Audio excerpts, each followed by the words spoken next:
Hai temanku semua, kali ini aku kembali punya cerita dari Studio Ghibli. Oke, kita langsung saja ke ceritanya. Di hari itu ada satu keluarga dalam perjalanan pindah rumah di sebuah desa. Keluarga ini terdiri dari ayah yang bernama Kusakabe dan dua orang putri yang bernama Satsuki dan Mei, sedangkan ibunya sedang dirawat di rumah sakit. Dalam perjalanan itu, ayah menyapa tetangganya yang memiliki satu orang anak laki-laki bernama Kanta. Setelah sampai rumah, dengan semangat Satsuki dan Mei berlari-lari melihat lingkungan sekitar rumah barunya. Rumah mereka terlihat sudah lama tidak ditinggali dan dekat dengan pohon besar. Saat melihat ke dalam rumah, Satsuki melihat ada biji yang jatuh di lantai, dan langsung memberitahu ayah. Ayah mengira di atap rumah mereka mungkin ada tupai yang tinggal. Lalu ayah meminta Satsuki membuka pintu belakang.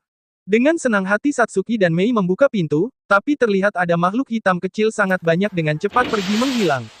Mereka pun berteriak, mungkin maksudnya untuk mengusir makhluk hitam itu. Dengan memberanikan diri mereka masuk dan ternyata tempat itu adalah kamar mandi.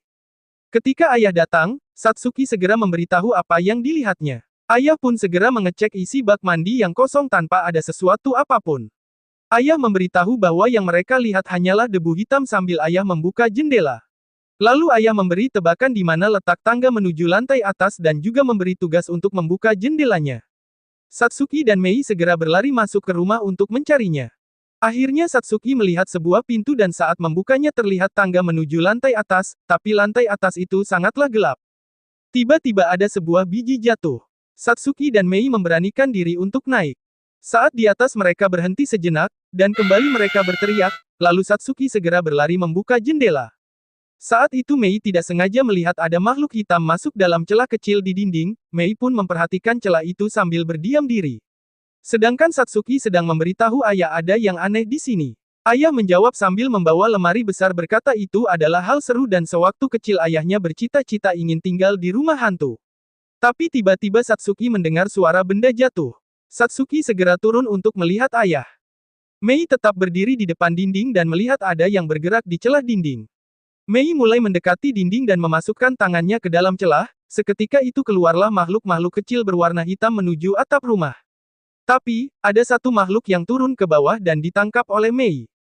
Mei segera turun ke bawah hendak memberitahu Satsuki. Ternyata di bawah ada tamu seorang nenek yang membantu mengurus rumah mereka. Satsuki segera menyapa, dan memperkenalkan dirinya dan juga Mei pada nenek. Saat itu Mei membuka tangannya yang sudah berwarna hitam, demikian juga dengan kakinya dan kaki Satsuki. Satsuki yang melihat itu bertanya pada Mei. Mei menjawab bahwa dia berhasil menangkap debu hitam. Nenek mendekat dan berkata itu ulah jelaga yang tinggal di rumah tua kosong. Tapi jika mereka jadi anak baik maka jelaga dan debu hitam akan kabur dari rumah. Lalu nenek mengajak bersih-bersih rumah dan meminta Satsuki mengambil air dari sungai. Dengan semangat Satsuki dan Mei ambil air dan segera membersihkan lantai rumah. Tidak lama setelah itu, Kanta datang mengantarkan sesuatu untuk nenek. Satsuki yang melihat Kanta segera menerima pemberian Kanta. Tiba-tiba Kanta berteriak bahwa rumah Satsuki adalah rumah hantu. Lalu mereka makan bersama-sama kue ketan yang dibawakan Kanta. Hari sudah sore, nenek kembali pulang. Ayah segera menyiapkan makan malam. Malam ini angin bertiup sangat kencang hingga menggerakkan pintu dan jendela rumah. Makhluk debu hitam segera pergi dari rumah itu pindah ke pohon besar. Dan mereka bertiga tertidur lelap. Keesokannya, setelah mereka mencuci pakaian, mereka bersiap pergi untuk menjenguk ibu di rumah sakit. Saat melewati sawah, Satsuki menyapa nenek yang sedang menanam padi. Setelah perjalanan yang panjang, akhirnya mereka sampai. Ibu bertanya bagaimana dengan rumah baru mereka. Satsuki menjawab bahwa rumah mereka berhantu. Ibu menjawab sangat ingin segera bertemu dengan hantu. Ibu menyisiri rambut pendek Satsuki lalu ayah datang. Tak lama kemudian mereka bertiga pulang. Hari pun berganti. Satsuki segera membangunkan ayah di pagi hari dan Satsuki juga menyiapkan sarapan dan bekal untuk sekolah, untuk ayah dan juga Mei. Saat sarapan Satsuki dijemput teman barunya bernama Michiko. Satsuki pun bergegas menghampiri temannya untuk berangkat sekolah bersama. Hari itu ayah bekerja di rumah dan Mei bermain sendirian di halaman. Saat bermain, Mei melihat ada makhluk kecil berwarna putih berjalan. Mei pun mengikutinya. Makhluk kecil itu masuk di bawah rumah Mei, karena terlalu sempit, maka Mei menunggu makhluk itu di tempat yang lain. Ternyata ada dua makhluk di sana, satu berwarna putih, yang lain berwarna biru tua. Diam-diam mereka menyelinap pergi agar tidak ketahuan Mei. Tapi karena biji yang dibawanya jatuh, hal ini menarik perhatian Mei sehingga Mei mengikuti mereka hingga masuk dalam semak-semak dan tembus masuk ke bawah pohon besar. Di dalam sana ada ekor besar berbulu menjuntai.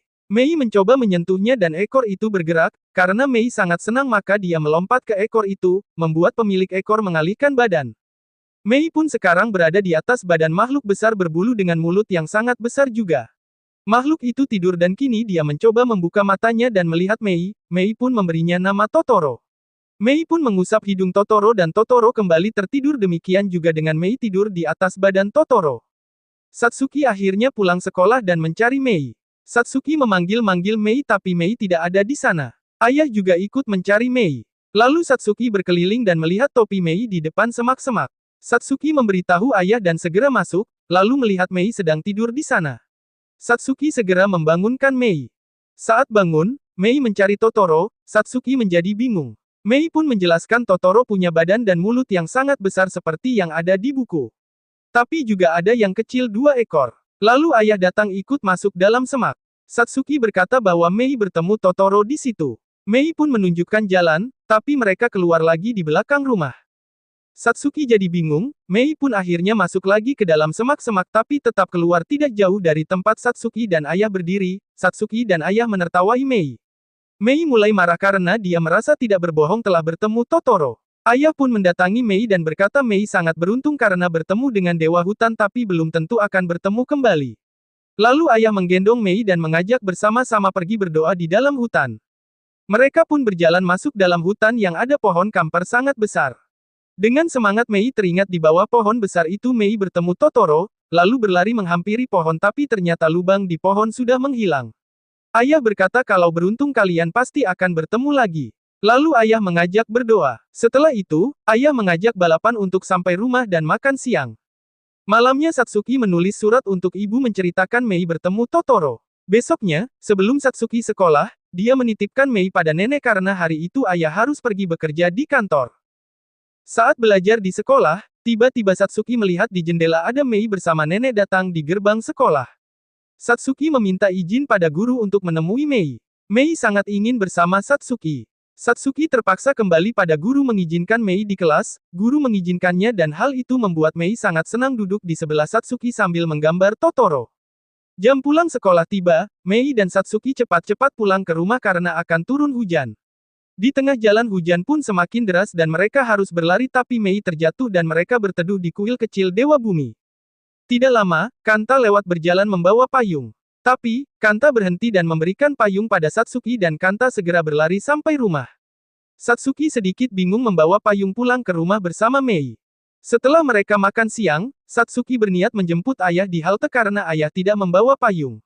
Mei ikut bersama. Sebelum itu, Satsuki mampir ke rumah Kanta untuk berterima kasih dan mengembalikan payung pada ibu Kanta. Mereka pun berjalan ke halte dan pas di saat itu datanglah bis tapi ayah tidak ada di sana. Mereka pun kembali menunggu ayah hingga malam pun tiba. Mei lama-lama menjadi ngantuk dan akhirnya Satsuki menggendong Mei di punggung. Lalu tiba-tiba ada suara kaki yang mendekat, Satsuki penasaran lalu mengintip di balik payungnya. Saat itu Satsuki melihat ada makhluk besar berbulu menggaruk kakinya dengan kuku yang panjang. Terlihat makhluk itu menutup kepalanya dengan sebuah daun. Tapi, karena tubuhnya yang terlalu besar, air masih saja menetes ke hidungnya. Satsuki memastikan bahwa itu Totoro. Kemudian Satsuki memberikan payung milik ayah padanya. Satsuki juga mengajarinya cara memakai payung. Saat Totoro memakai payung, ada air dari daun di pohon yang jatuh ke atas payungnya dan hal itu membuatnya senang. Karena itu Totoro lompat di tempat dan membuat air yang jatuh lebih banyak, Totoro pun mengeluarkan suara sangat keras hingga membuat Mei terbangun.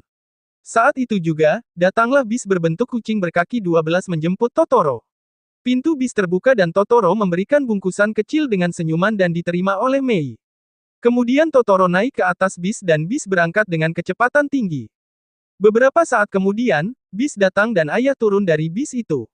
Mereka berdua segera memeluk ayah sambil bercerita tentang apa yang baru saja terjadi. Mereka berdua sangat senang sekali. Kemudian mereka pulang ke rumah bersama-sama. Saat di rumah, Satsuki menulis surat untuk ibu menceritakan apa yang dialaminya tadi. Satsuki juga bercerita isi dari bungkusan yang diberi Totoro adalah aneka biji-bijian, lalu Satsuki dan Mei menanamnya di halaman. Mei tidak sabar menunggu kapan biji-biji itu tumbuh. Di suatu malam, ayah mengantarkan mereka tidur. Saat malam semakin larut, Satsuki yang terbangun melihat di tempat mereka menanam biji-bijian ada Totoro dan dua pengikutnya sedang mengelilingi tempat itu, sambil melakukan gerakan-gerakan. Satsuki segera membangunkan Mei dan mereka ikut bergabung bersama Totoro menirukannya. Saat itu secara ajaib biji-biji itu tumbuh tunas satu persatu sesuai dengan gerakan mereka. Setelah semua tumbuh, tanaman itu menjadi semakin besar dan besar hingga lebih tinggi dari rumah. Totoro mengeluarkan suatu benda dan Totoro melompat ke atasnya, dua pengikut Totoro segera melompat ke tubuh Totoro diikuti Mei dan akhirnya Satsuki juga ikut. Lalu mereka terbang sampai ke atas pohon yang baru saja tumbuh. Totoro pun terbang berputar-putar di sekeliling rumah dan sawah. Lalu Totoro mengajak duduk di atas pohon besar sambil meniup seruling buatan. Keesokannya, mereka bangun sudah di tempat tidur dan segera keluar melihat tempat biji-bijian. Satsuki dan Mei awalnya heran karena pohon besar sudah tidak ada tapi mereka tetap senang karena akhirnya biji mereka mulai tumbuh tunas. Di hari itu ayah pergi ke kantor, sedangkan Satsuki dan Mei membantu nenek memetik jagung dan sayur-sayuran.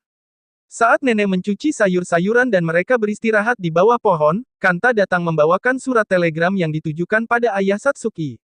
Satsuki bertanya pada nenek apa yang harus dilakukannya. Nenek menyarankan untuk membuka surat itu mungkin ada sesuatu yang penting di dalamnya. Satsuki membuka dan melihat isinya untuk menghubungi si Shikokuyama yaitu rumah sakit tempat ibu dirawat. Satsuki menjadi sangat bingung, nenek segera meminta Kanta mengantarkan Satsuki ke rumah utama untuk meminjam telepon agar bisa menghubungi ayah di tempat penelitian. Mei pun ikut berlari bersama Satsuki walaupun akhirnya Mei tersesat dan bertemu dengan kambing yang tertarik dengan jagung yang dibawanya. Satsuki berhasil menghubungi ayah dan memberitahu surat yang didapatnya. Ayah pun segera menghubungi rumah sakit dan tidak lama segera memberitahu Satsuki kembali bahwa ibu sedang sakit flu sehingga kepulangannya ditunda. Satsuki dan Kanta pun pulang, baru keluar dari rumah utama, Satsuki bertemu dengan Mei. Satsuki memberitahu Mei tentang kondisi ibu. Mei mendengar itu menjadi marah dan berkata tidak mau. Satsuki menjelaskan lagi bahwa kepulangan ibu hanya ditunda saja. Tapi Mei masih saja ngeyel maka membuat Satsuki menjadi marah dan meninggalkan Mei. Kanta melihat Mei dan mengajaknya pulang, saat itu Mei langsung menangis sambil berjalan pulang.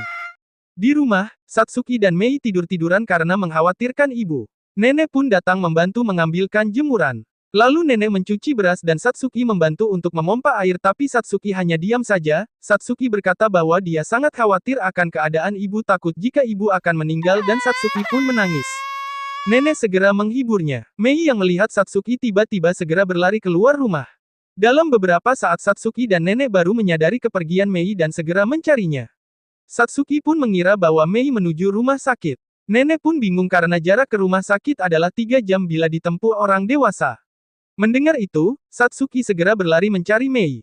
Saat Kanta datang, nenek meminta Kanta memberitahu ayahnya tentang Mei yang menghilang. Satsuki terus berlari, tapi tetap tidak menemukannya. Bahkan bertanya pada pria mencari rumput pun tidak melihat Mei. Sampai sore, Mei juga belum ditemukan. Hingga Satsuki bertemu dengan dua orang yang baru pulang dari rumah sakit namun mereka juga tidak melihat Mei dalam perjalanan. Kanta naik sepeda menuju arah rumah sakit, bertemu dengan Satsuki di jalan mengabarkan bahwa di Sungai Shin ditemukan sandal anak perempuan. Satsuki segera berlari ke sana. Di tempat itu, nenek dan beberapa orang penduduk sibuk mencari Mei karena khawatir Mei telah tenggelam. Sesampainya Satsuki di sana, dan melihat sandal yang dibawa nenek. Ternyata sandal itu bukan milik Mei. Nenek sedikit lega mendengar itu. Langit pun mulai gelap. Satsuki melihat pohon besar dan segera berlari kembali menuju semak-semak dekat rumah dan berkata ingin bertemu Totoro karena ingin meminta bantuannya. Satsuki pun masuk dan melihat ada lubang di sana. Satsuki berlari mendekati lubang tapi tersandung hingga terlempar ke atas tubuh Totoro yang sedang tidur. Satsuki segera meminta bantuan Totoro mencari Mei dan Satsuki menjadi menangis. Totoro yang melihat Satsuki segera memegangnya dan membawa terbang ke ujung pohon yang tinggi. Totoro mengeluarkan suara yang amat keras dan dari kejauhan datanglah bis kucing mendekati mereka. Tapi tidak ada satu orang pun yang melihat bis kucing itu. Saat bis kucing tiba dan membuka pintu, Totoro memberi kode pada Satsuki untuk naik. Satsuki pun masuk ternyata di dalam bis lantainya sangat empuk dan lembut demikian juga dengan kursinya. Lalu berangkatlah mereka ke tempat Mei. Dalam waktu sekejap, Satsuki dapat melihat Mei dan memanggilnya. Mei yang mendengar suara Satsuki mulai menangis tapi berhenti karena melihat Satsuki di dalam bis kucing. Saat bertemu, Satsuki bertanya apakah tadi Mei pergi karena mau mengantarkan jagung ke ibu. Mei mengiyakannya. Kucing yang mendengar itu segera mengubah tulisan tujuan berikutnya yaitu rumah sakit Shichikokuyama. Satsuki segera memeluk kucing karena sangat gembira. Lalu Satsuki dan Mei segera naik. Di rumah sakit, ayah dan ibu sedang bersama. Satsuki, Mei dan juga kucing melihat dari atas pohon, ternyata ibu sedang tertawa bersama ayah menandakan ibu sedang baik-baik saja. Tiba-tiba di jendela dekat ayah duduk, ada jagung yang dibawa Mei bertuliskan untuk ibu. Ayah pun mengambilnya sambil bingung dari siapa, sedangkan ibu merasa seperti melihat Satsuki dan Mei di atas pohon pinus sedang tertawa. Satsuki dan Mei pun pulang naik bis kucing dengan perasaan senang. Sampai di rumah mereka menemui nenek dan Kanta yang masih mencari mereka. Dan mereka berempat pulang ke rumah. Demikian cerita kali ini, aku harap kalian semua juga selalu ceria dan semangat dalam menghadapi apapun seperti Satsuki dan Mei. Sampai jumpa lagi.